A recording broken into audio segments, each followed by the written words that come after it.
How to write about Gerald Croft. Identify the focus of the question. Define the focus of the question using the stage directions. Select 2 points / evidence from before the inspector arrives that best demonstrate the character. Select 2 points / evidence from during the inspector's interrogation, and select 2 points / evidence from after the inspector has left, and pose the question, has the character changed or do they remain the same? Gerald is a character who appears to be attractive, meaning he has all the privilege that brings, just like Sheila.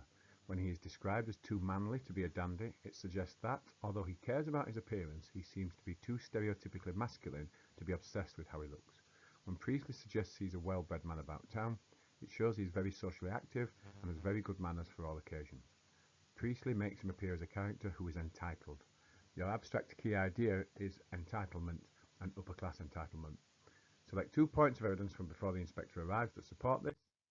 Absolutely first class, demonstrating how he uses his manners to ingratiate himself with the family and knows how to act in every such situation. And I've told you, I was awfully busy at the works at the time.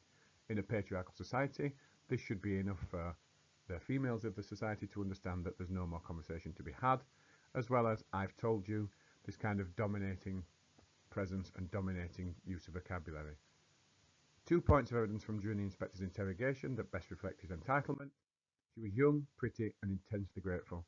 I became at once the most important person in her life, something he revels in and enjoys. The idea that she's young and pretty means that she is someone that he feels he needs to attain, and I became at once the most important person in her life gives him a kind of a Prince Charming complex. This belief that he is super important feeds his ego.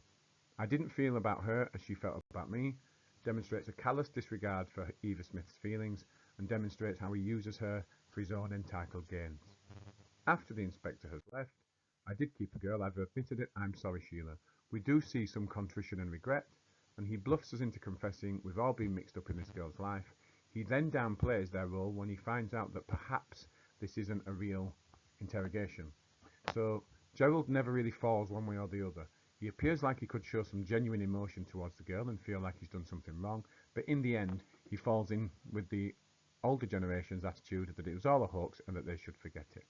This is your overview and 6 quotations to help you answer the question on Gerald Croft.